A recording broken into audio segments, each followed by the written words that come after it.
Radio podcasts. 5 Live Boxing.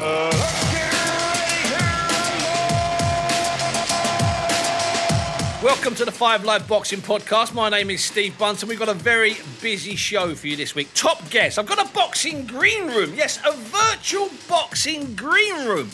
And by the way, it's packed with names. It would have been Muhammad Ali's 80th birthday today. It could be the week that Tyson Fury and Dillian Whyte is signed and sealed. It could be. Don't hold your breath. To talk about Muhammad Ali and to talk personally about Muhammad Ali, I've got a young, unbeaten professional. He's 3-0 as a pro, promoted by Bob Arum, and he's also Muhammad Ali's grandson. Waiting in my green room. Hello there, Nico Ali Walsh. Hey, Steve. Thank you so much for having me. And also in that room, I've got a man that carried Muhammad Ali's coffin. The greatest modern heavyweight. Big Lennox, how are you? Hello, Steve. Nice to talk to you. Happy New Year.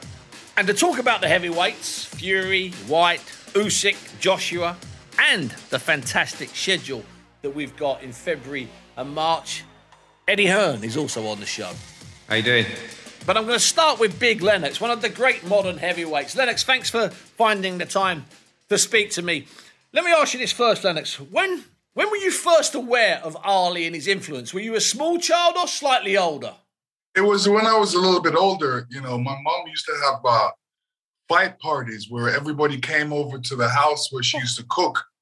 And they used to drink and we used to watch Muhammad Ali. It would be really exciting. Especially when, there was a lot of, he used to talk a lot, tell you what he's going to do in the fight. And I was going to see, and I was there listening to see if he was going to do that, And my most exciting thing when Muhammad Ali fought was the Ali Shuffle. I wanted to see the Ali Shuffle so bad. And when he did it, it's like everybody jumped up. Yeah, there it is. Did you jump up and do it? Tell the truth, Lennox. Did you jump up at 4, 5, 6, 7, 8, 9 years of age? Did you jump up and Ali Shuffle in your mother's living room watching the fights? Yes. Just like everybody wanted to do the moonwalk, everybody wanted to do the Ali Shuffle. And if you could do it, and the shoe shine. So you were shoe shining and Ali shuffling at these parties. So you were aware, even before you went to a boxing gym, you were aware that this man was a special fighter and a special man, or just a special fighter at that stage, Lennox? Just a special fighter. He was loud. He talked the game, and he was funny. And everybody wanted to say, "Who is this guy, man? Who is this guy so loud? I hope he gets beat." Lennox, I can remember at school in the 70s in South London, I can remember, bear in mind, his fights would take place at 4 and 5 o'clock in the morning and people would have to go to the cinema in Leicester Square to watch it, that kind of thing. And I can always remember 1 or 2 people floating around in the playground trying to throw punches in 72, 73, 74. Was it like that when you went to school the next day? Not really. Over here was... more hockey and baseball and football, American football. But, I think boxing was taking on. Everybody knew who Muhammad Ali was. And Lennox, when did you first meet him? Actually, it was Lennox. You're standing in front of Muhammad Ali, a guy you've watched basically in your nappies in your mother's house. So when was the first time you were face to face with him? Can you remember that? Yeah, it was. It was at the Pan American Games where, I was going to fight a Cuban fighter. And when we were in the dressing room, somebody said, "Hey, Muhammad Ali's out there." And I said, "Muhammad Ali's out there." And we all came to look and said, "Muhammad Ali's out there." And then, mentally in my mind, I wanted to show my talent off, show that I was a great fighter. And, that kind of gave me a little bit more energy in my fight. That fight, they ripped me off. But Muhammad Ali, as I was coming out of the ring, said, "You good, man? You're good. I want to see you someday. You're good." So that really gave me that really made me feel good because the man said the best fighter in the world said I was good. So he said he's watching me, so it was great. Oh, that must have been amazing. You must have walked around for weeks and weeks boasting about that. That was brilliant. So, Oh, yeah. so once you turn professional, and once you started to move up the ranks, did you meet him again and again over that period? Because he was still, he was still in good enough nick by then, wasn't he? Again and again. I mean, even for his charity, I was the one that gave the most money for his charity, so that I felt good on that as well. And when you said I met him again and again, I met him at different birthdays that he had, different events, different charity events. So he was always happy to see me. And at that point, you realised he wasn't just a great fighter; he was a great man. That's not me putting words in your mouth. That's me just stating a fact. Yeah, I mean, he's been suffering through Parkinson's for most of his life, and he still gives of himself. So that's a remarkable man to be able to do that as well. Sometimes over that last 10 years of his life, let's say from about 2000 up to his death, were you ever in his company when George Foreman was there, when Joe Frazier was there? Were you ever witness to the three of them or the two of them ever coming together again? No, you know what? It's funny because, it's hard to get all the heavyweights in one room. And when they are in one room, it's always funny. It's always a great thing. And even nowadays, heavyweights, if you get them all in the room together, they'll probably be joking with each other. But it was great to see just how well they got along. The fact that they can joke. Even Muhammad Ali can joke with the guys that usually were his enemies. These guys were trying to take his head off. But, he can still smile and be around them. And when you're in some of those long training camps that you were in, Lennox, it always seemed to me you were in training camp in the winter. Whenever I visited you anywhere in training camp, it was cold. We were never anywhere nice and hot. In those long training camps, did you watch Ali fights? Was it something that the camp did? Absolutely. And, some of my best training camps were in the winter. Yeah, they were. Where you wake up and there's deers outside your door. Yeah. And you have to go for a run in a foot of snow up the mountain. Yeah, that was great. It got me in the best shape of my life. So I love training camps in the winter. And did you used to wear boots when you ran at Lennox, didn't you? When you went on those walks and stuff, you were in boots, yeah. not trainers. Like Ali, you were in boots. Well, it's funny because Muhammad Ali used to train in boots, and as I was coming up, as an amateur, we adopted the same thing, just running boots. So we started running in boots, and we thought that was a big thing, and then our feet started to hurt. So we said, "Nah, we're gonna go back to the running shoes." Because I'll tell you a funny story, Lennox. Right? I've looked, and I've asked other people that are photographers to look. We can't find a picture anywhere of Ali in the gym training, other than in boxing boots, big boxing boots, all the 20 holders, and or running in boots. There's no pictures of him running in trainers or in the gym in trainers. He wore boxing boots to train, and he wore work boots to run. Yeah, I mean that was his thing. I kind of picked that up after that, but I said, after the Rockman interview, I'm going to start wearing running shoes because I was wearing slippery shoes at one press conference, and then we were slipping and sliding all over the place. So had you had a pair of boots on that day, who knows what would have happened in the studio? Right. Hey, listen. Yeah, I needed some Dr. Martens. Yeah, and I know you love Dr. Martens. I'm amazed they've not picked you up the amount of pairs you wear. It's the truth. Who would have thought Lennox Lewis, poster boy for Dr. Martin? Lennox, on a more serious note, you were very involved at the funeral back in 2016. That must have been both an honour and at the same time a very sad day. It was a sad day for boxers and for the world because Muhammad Ali was such a great man. He inspired a lot of people. And, that's one thing I definitely gained when I was at the funeral. So many people came from around the world. Like, I wouldn't even expect, yo, you came from India? Yeah. You came from China? Yeah. I'm like, wow. So it was really amazing. And that sense, Lennox, when you were at the funeral, that sense of his global appeal, that must have been very humbling for you, even considering how great you were and how famous you'd become. Here was a man who was a global icon.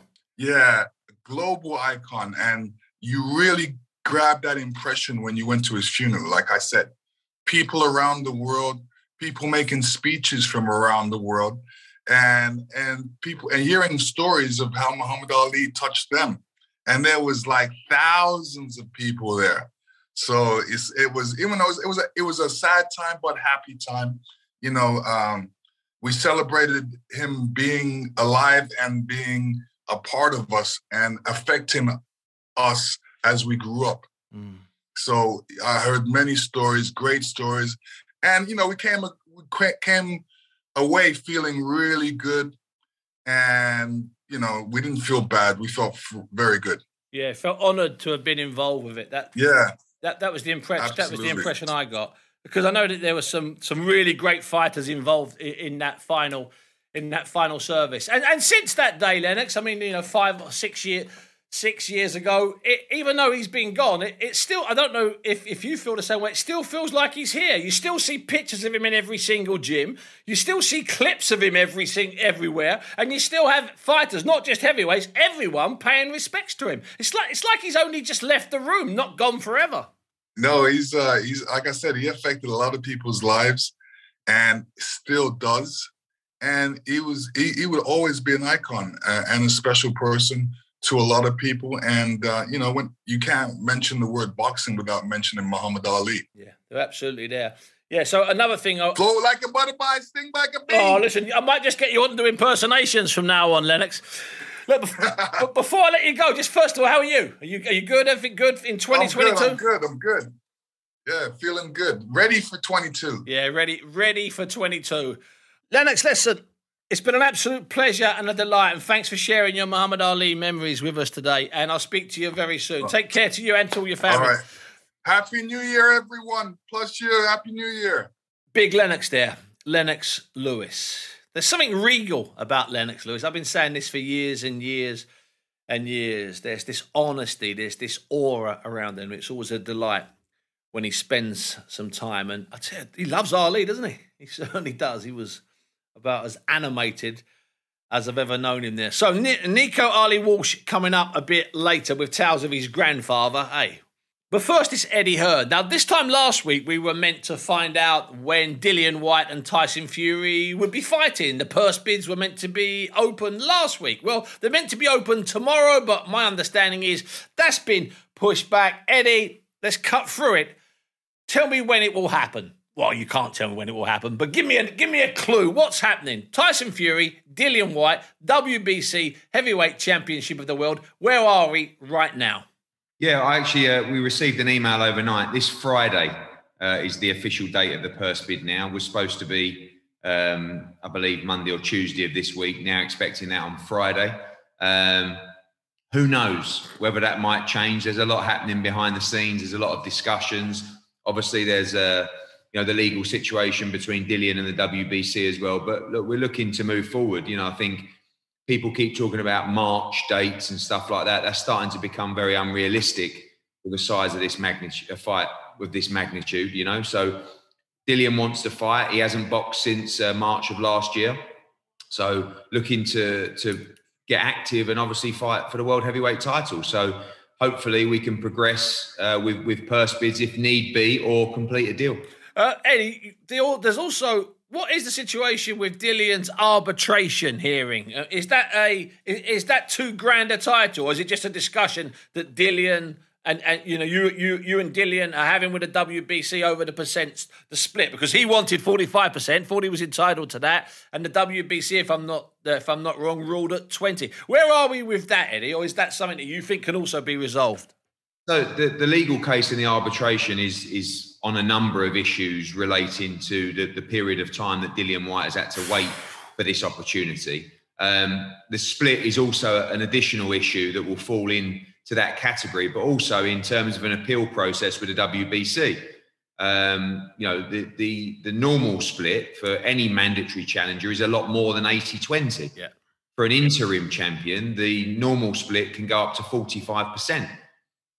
We feel that in terms of the commercial value of Dillian Whyte and the period of time that he's had to wait, 80-20 is quite ridiculous, really. And it's just a further kick in the proverbials in the long-standing duel, if you like, between Dillian and the WBC. So you have to fight his corner, make sure he gets what's fair. Also, he wants the opportunity, which looks like it's finally presented itself. So on one hand, that's a positive thing.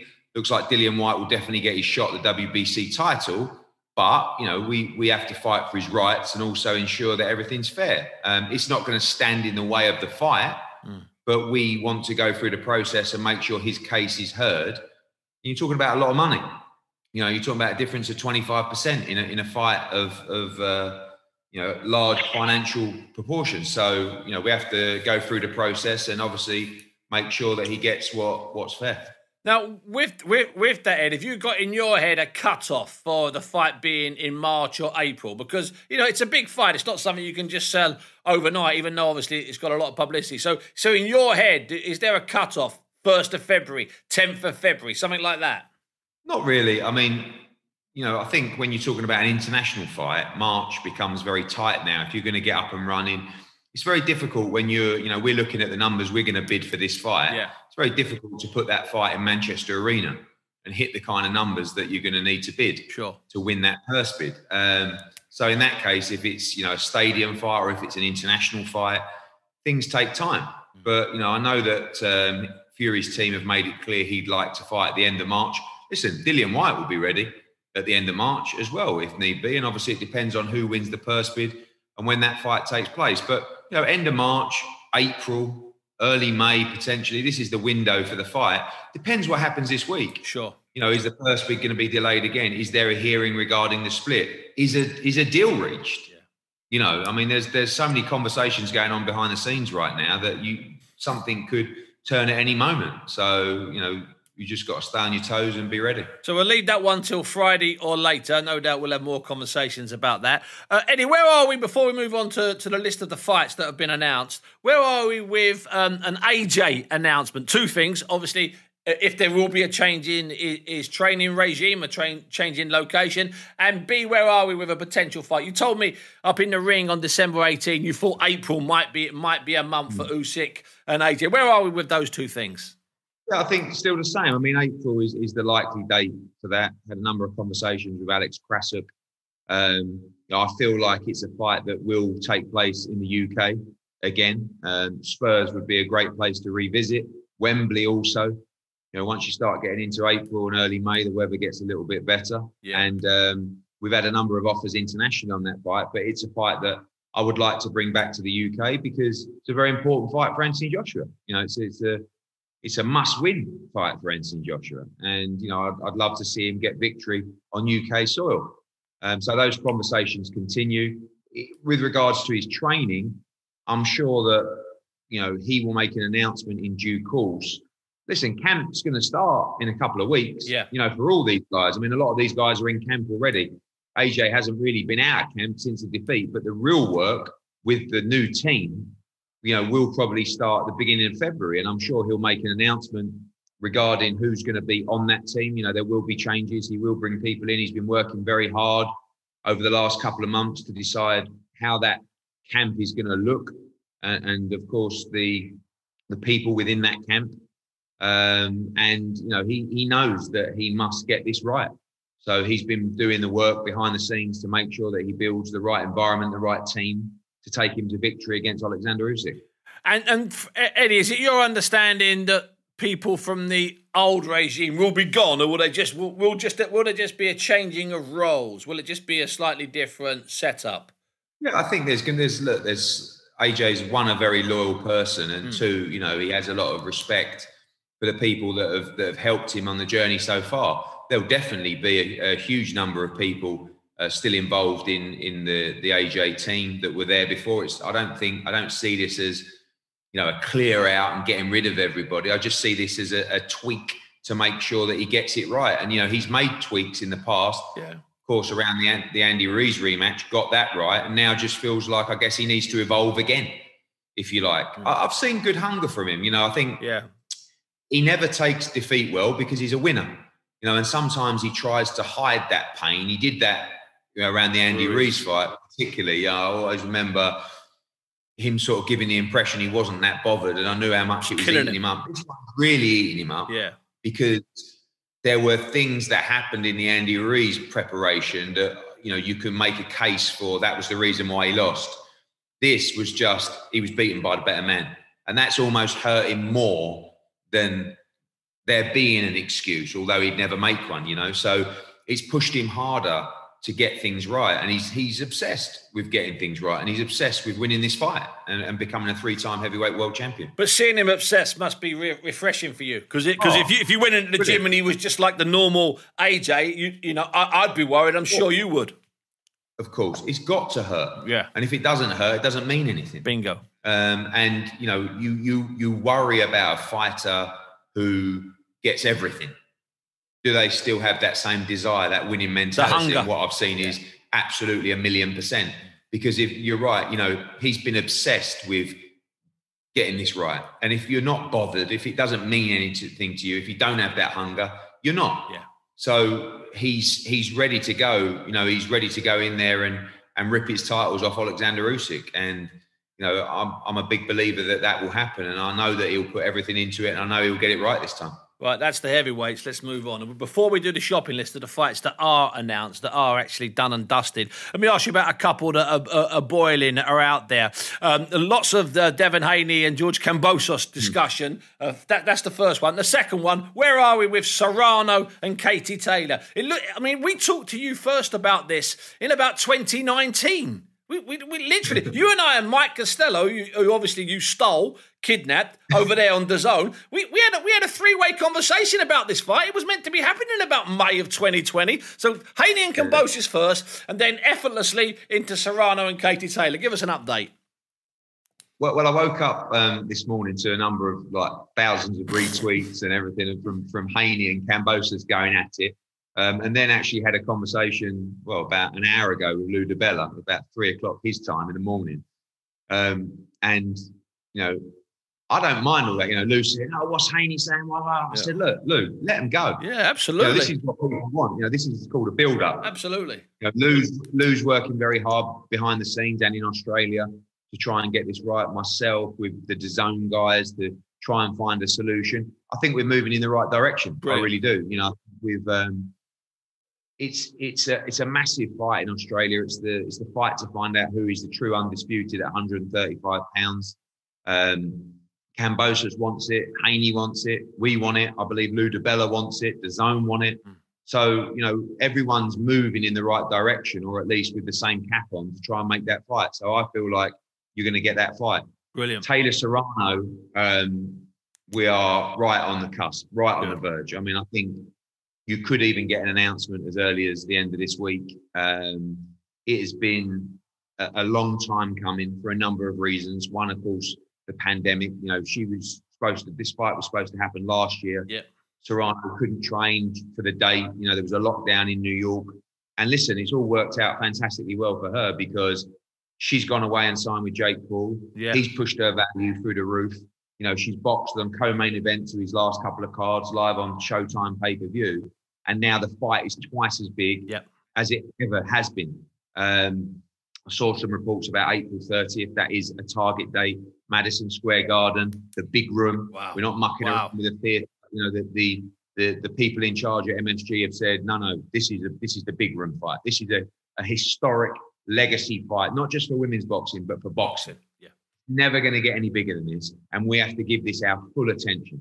So the power of Madison Square Garden, the power of Matchroom, the power of Jake Paul, you know, and of course, most importantly, the power of these two great female fighters, the undisputed lightweight world champion in Katie Taylor and the 7-weight world champion of Amanda Serrano. It's just, you know, this fight's not going to, the whole narrative of this fight is the biggest female fight of all time. Absolutely. Flick that up and start giving it the credit of one of the biggest fights of all time, you know, and I'm looking forward to working with Jake Paul as my co-promoter on this fight. I think it's going to be quite amusing. He's going to bring a hell of a lot to it. You know, he's going to bring different eyeballs to the fight as well. And you're going to have a monster fight once this fight's done. And like I said, on the verge, I'm hoping we can give you some good news this week. Yeah, that'd be absolutely fantastic. And you're right about Jake Paul. He will bring different eyeballs. He'll also bring different ideas. He's fresh. He's got some ideas. Listen, I'm a fan. I think he's the best 5-bout novice in the world, to be perfectly honest with you. I don't even think you've got definitely the best paid 5-bout novice. I don't think you've got a 5-bout novice who hadn't gone to the Olympics who's as good as him. when it comes to that. I really do. Anyway, let's stick with the real stuff. A fight that really got my attention, Eddie. We'll run through these as fast as I can. I really appreciate your time. Ali Pali, I know it's going to be a sellout. I think it's already a sellout. We talked about it last week. Ryder against Jacobs. There's just something about that fight. I know it's caught on because the thing's sold out. It's a terrific fight. It's a brilliant fight. And Danny Jacobs, one of the big name American fighters. I think we've struggled over the years, quite frankly, to be able to afford to bring big name American fighters to the UK, especially as a normal standalone fight away from pay-per-view. Now, with our DAZN deal, we've got the ability to do that. In comes two-weight world champion Daniel Jacobs. We know the story, cancer survivor, the miracle man, straight out of Brownsville, Brooklyn. Just a big, big name, lost in a unification to Canelo Alvarez, came back, beat Chavez, beat Rosado, and now goes into little Johnny Ryder from Islington, who has got a dream fight, who deserves it so much. Absolutely. Had a real close fight with Callum Smith. Tony Sims has been putting the pressure on me to deliver the big fight. Ali Pali, 7,000, like you said, tickets nearly all gone already. Johnny Fisher, the Romford Bull's done 2,000 out of his Go on the Romford Bull. Go on the Romford Bull. But this is a big fight for the division because, of course, Danny Jacobs, who probably underperformed against Rosado, although he got his victory, he's saying, I want respect back on my name. So what I'm doing is I'm going into his backyard. Yeah. I'm going to put on a performance that says to the division, I'm there, I'm ready. And, British fight fans are excited to see a fighter like Daniel Jacobs come over and fight, especially at the Ali Pali. Yeah. That's one thing I think that the fans are really embraced about this fight. Last time we were there was 9 years ago for Bellew against Miranda and 12 years ago for Harrison against Sprott. Absolutely. Right? Remember that one? I do, yeah, of course I do. It's a special place and it's a special fight. And it's a great way to kick off the UK schedule. And one that really caught my eye, I think it's a really good schedule, this. We did this last week without you. We did a look. But the Sunday night fight, or is it Sunday afternoon? Nico Ali against Mikhail Cieslak, the Polish geezer. I think it's a really hard fight, a real test for Lawrence. But will it be Sunday night or late afternoon? What are you thinking, Ed? It will be Sunday night, but earlier than a normal Saturday night fight night. That's what I figured, yeah. Firstly, a Ali Cieslak, great fight. Cieslak is an elite cruiserweight. One defeat to Makabu for the world title. That's it. By far the toughest fight of Akoli's career so far.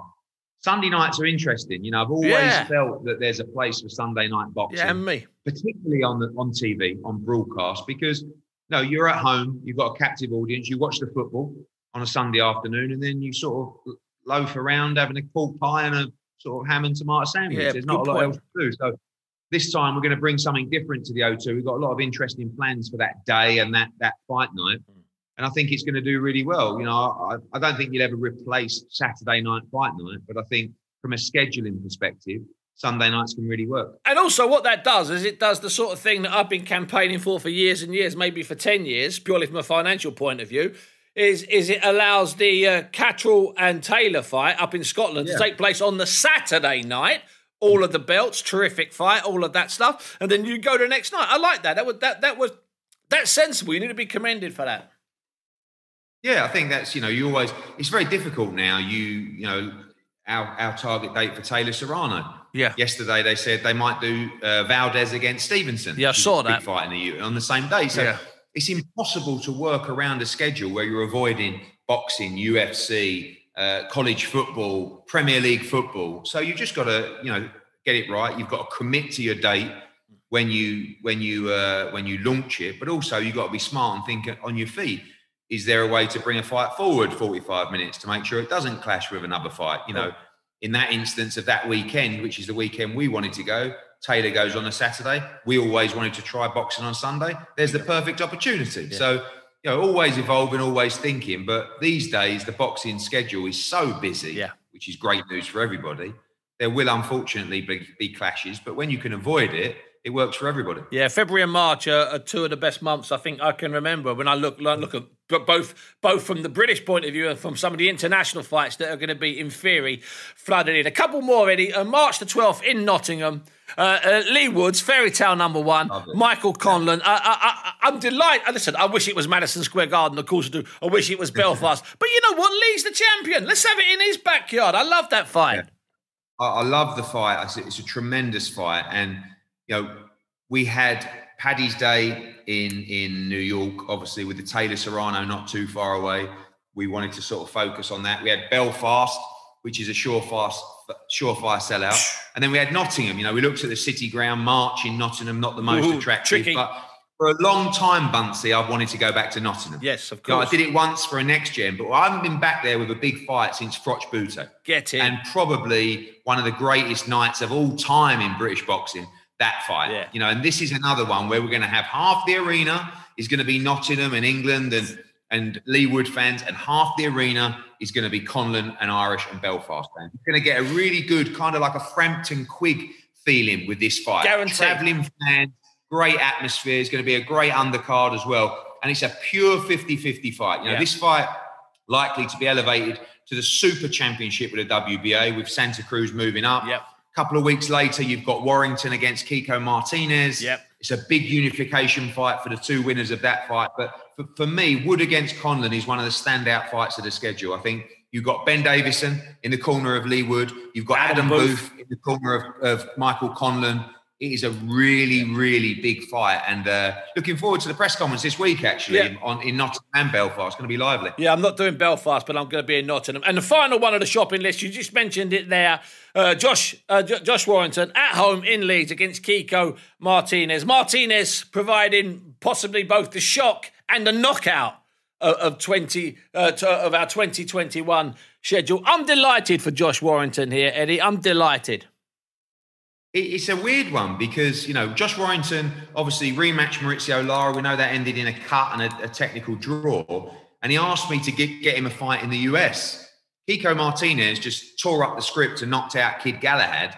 And, you know, we had an option on him to do another fight with him. And I talked about the Galahad rematch. And Kiko Martinez said, I want Josh Warrington. I boxed him 5 years ago. I beat him in Leeds, I believe. This time I will knock him out. Get him. And I never expected Josh Warrington to fight for the world title again, become a two-time world champion.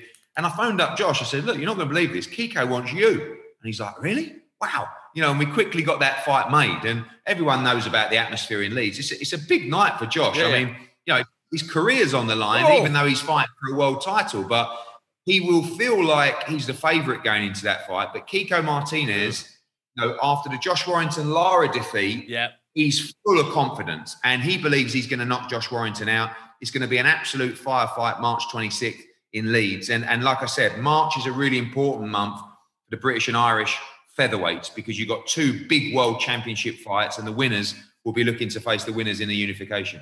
Listen, Eddie, that's a great run through there. And thanks for the heavyweight honesty and the Serrano and Taylor news. Eddie, a couple of things just quickly. How's David Diamante? I know he had that dreadful crash back in about the 20th of December, and there was all sorts of stories about how much metal was holding his body together again. He was the bionic man. How is he?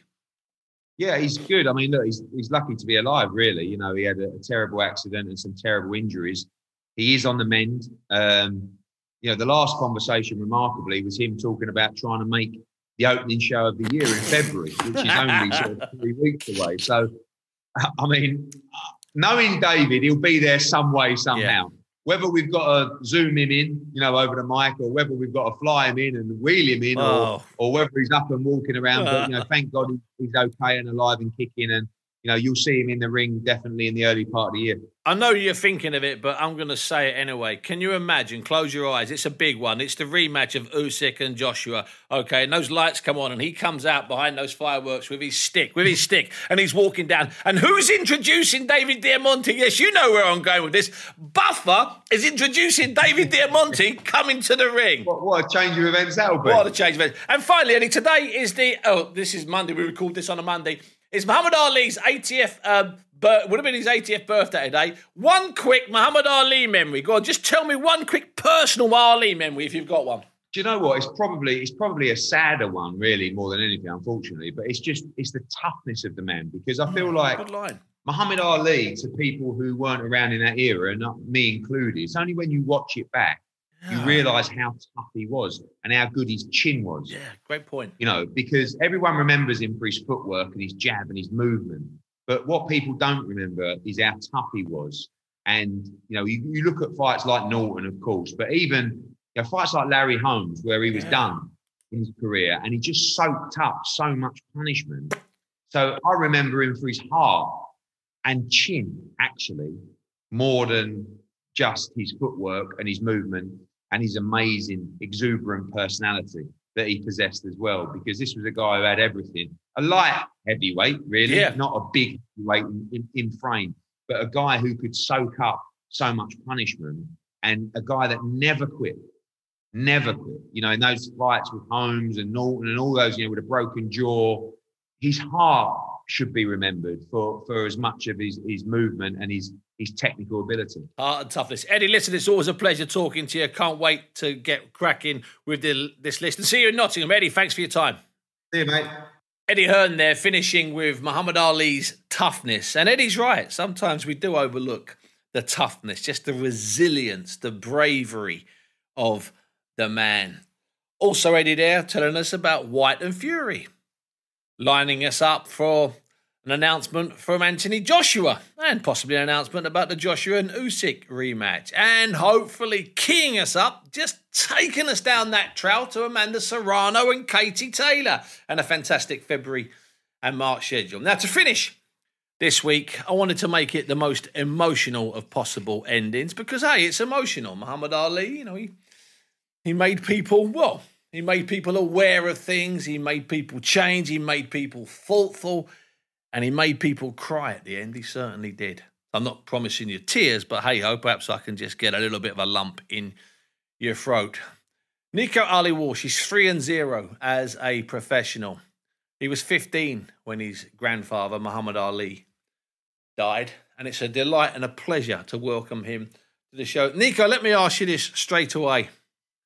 What's the favourite fight of your grandfather's? What's the one you like the most? My favorite fight of his has got to be the Rumble in the Jungle. Because that was the fight that I watched with him over and over and over again. What was it like? I can't even believe, I can't get my head around it. What was it like sitting with your grandfather, Muhammad Ali, and watching that mad fight at 4 or 5 o'clock in the morning unfold? What was it like watching the Rumble? I mean, we just watched that fight over and over and over again, and it was just amazing. Obviously, his performance in the fight was amazing. That's why I loved it so much, but it's got sentimental value because I watched it with him, and I got to see his reactions all over again after so many years of fighting. Did he warn you what was coming? So just before he hits Foreman with something, or just before he does something, was he touching you with his hand? Was he warning you what was coming? Yeah, no, you know, that's what every boxer does. You know, even while he was sleeping, he would do that sometimes. He would clench his fists and, you know, start jabbing a little bit. So, yeah, no, I would see what was coming on his body before it happened. Oh, that's beautiful. So that's your favourite fight. It would be his 80th birthday on Monday. What would a typical birthday have been with your grandfather when he was living? What would a typical birthday day have been like? Well, every birthday of his, we would all go to his house and we would just basically have a party together. Just all the family would be at his house. I don't think it would have been any different. We would have gone to his house. I'm sure we would have made movies, had laughs and all that. When was it that he gave you the pair of the Everlast shorts? A pair of shorts he gave you. It was almost like, in my opinion, it was passing the baton. It was giving you a pair of shorts. I know you wore them in your first fight, and that's it. You've retired the shorts. Is that correct? Yes. Actually, I didn't get them from him. I got them from his longtime friend after he had passed away, just to keep a memory of him around. That's when I actually got the shorts. I had no plans on wearing them ever. But then, you know, for my first fight, of course, I did, but they're locked away now. No. Now, you talk about his long-term friends. I was going to ask you about that. Was that really interesting once you got serious in the boxing game, where you're suddenly meeting people that knew your grandfather in the 60s, like Bob Arum, in the 70s, like Gene Kilroy, guys that had spent 30 and 40 and sometimes even 50 years in his company? That must have been fantastic. Yeah, well, all those guys that have spent so much time with him, my family has known already, you know, for so many years, but it's different me meeting them myself. Like, obviously, my mom and my whole family has known Bob Arum for like their whole lives. But it was my first time meeting Bob Arum when I actually signed with Top Rank. So it's just special being able to meet these guys that have so much history with my grandfather. So do you sometimes just sit and listen in amazement? Because the man that obviously you knew and you loved was different to the man that they knew. They saw a different man. They saw a man in training camp. They saw a man in the hours and the days and the hours after a fight. Was it interesting sitting and listening to those stories? Yeah, you know what? I knew the other guy. So hearing the stories of this loudmouth guy that's, just yelling all the time and bragging, and it's funny hearing those because that's nothing of what I saw. I saw the quieter, humble, but still funny side of him. But it was like it was of course a grandfather side. So it was funny hearing those stories of how he used to be when he was young. I spoke to Lennox Lewis, who was one of the nicest heavyweights in the world. Nasty in the ring, but really nice outside of it. And he said that growing up, he'd watch, when he was a child, his mother would have parties to watch your grandfather's fights. And that happened all over the world. It really did. And he said that one of the things that Lennox loved was all of the noise and all of the shouting. And of course, it's not like any of that rubbed off on Lennox because he was a man that never said he wasn't a shouter. But he loved that about Ali. But he also mentioned another thing, Nico, and I'm going to put you on the spot here. Lennox said that he did, in isolation, in his bedroom, practice the Ali Shuffle. Nico, I'll put it to you. Have you done the same thing? I think every boxer has, whether they want to admit it or not. I definitely have. I was doing that before I was boxing, just trying to be like my grandfather. So definitely, of course. But I would say every boxer, that's like got to be step 2 or 3 in the boxing 101 rule book. Yeah, just don't tell your coach. Nicola, you actually started to box as an amateur before your grandfather passed. Is that correct? You were about 13, 14 when you first went to an amateur gym. Yeah. And where was that, in Las Vegas or? It was hard finding me fights. I had to travel all over. I had to go to Chicago. I had to go to Los Angeles. I had to go to Arizona, Vegas. So, I was traveling all over for my fights. And was that the burden of your name? I mean, was it your name that sometimes made it difficult to get your fights? Definitely. It was my name and it was my age and my weight. So, it was tough. I didn't know what I was getting myself into, being a 13, 14-year-old at the time. I had no idea what I was getting myself into. But, that was the journey I had to take. And I know you're 3-0 now as a pro, and your last fight was a couple of anniversaries, or not anniversary, but one anniversary was the anniversary, I think, of Muhammad Ali's final fight, the one in the Bahamas that we'd all, that we don't really like to celebrate or even talk about. But also, it was back at Madison Square Garden, a house, the big house, a place that he owned. It was like his private residency. Yeah, I mean, it was amazing fighting there. I like I said many times before, that place could be a museum at this point. It's shocking that it's still up and, still hosting these live fights is just crazy because the amount of history that place holds is just wow. Now, there have been people that have said, oh, he's just cashing in on his father's name. But it seems to me that you're winning people over just by being... But I don't know you, so I'm only going by what I've heard from people inside Bob Arum. Yeah. From the people in Bob Arum's office, some of those are really good friends of mine. They say, Steve, he's a really nice kid. He's a really nice kid. Have you found it difficult carrying that name into the ring? I did as an amateur. Because I didn't understand it. I didn't understand what the name meant. I was just doing it. I was just boxing because I loved boxing at the time, but now I understand what it means. So I would say it's a lot easier now, especially after my first fight, because there was so much pressure for my first fight.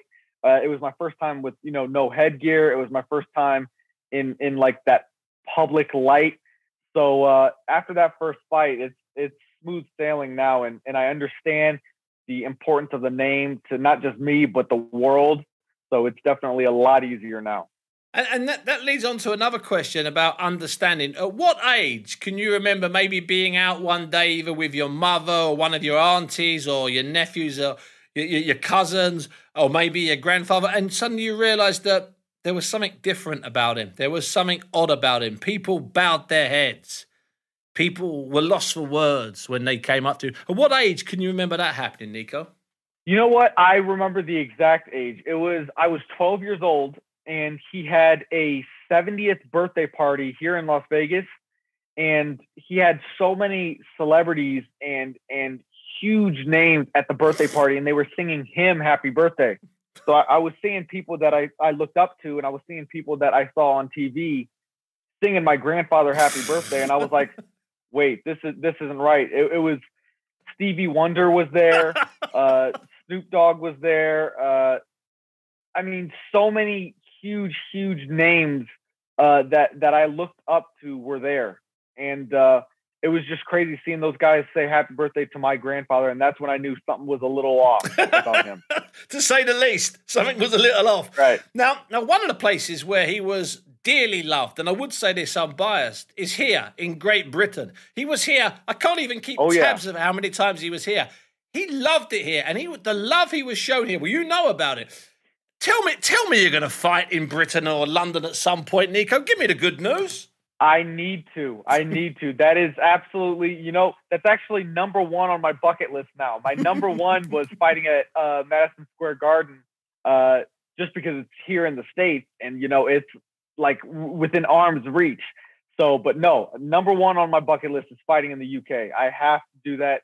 Hopefully this year I'll be doing that, actually. That'd be fantastic. Now, before I go, it would have been his 80th birthday. I'm going to ask you a private question, a personal question. Yes. What did you call him, Nico? If you were sitting with him watching the Rumble, what did you call him? What was your name for the man that I know as the greatest? I called him Poppy. And that's how my brother and all my cousins called him. They all called him Poppy because it's like it started when we were babies. So I don't even remember calling him anything else. But he was my only living grandfather because unfortunately all my other grandfathers had passed away before I was born. So he was my only grandfather. So he was Poppy, the grandfather in my life. So that's what we called him, and the name just must have stuck at a young age, I guess. Poppy, the greatest. Listen, Nico, it has been a privilege talking to you, and hopefully I'll see you in London or I'll see you in Las Vegas. That would be fantastic. Yes, hopefully in London. What a delight and a pleasure to have spoken to Nico Ali Walsh. And he's coming to London. He said it, and he will come to London. There are millions of fans here. He's absolutely right. He'd be mobbed. People will be in tears waiting outside his hotel room. It'd be just like it was when Ali first came over in the 60s and when he came back in the 70s and the 80s. What a show, eh? I think it was decent today. Lennox Lewis on Muhammad Ali. Eddie Hearn on just about every single thing, and Nico Ali Walsh on his grandfather, watching the rumble in the jungle with his Poppy. Boy, oh boy, doesn't get much better than that. And next week, we might have some dates for you. We might have some heavyweight dates for you to put in your diary. But don't hold your breath. Thanks for listening. See you next week. Let's get ready to rumble! 5 Live Boxing.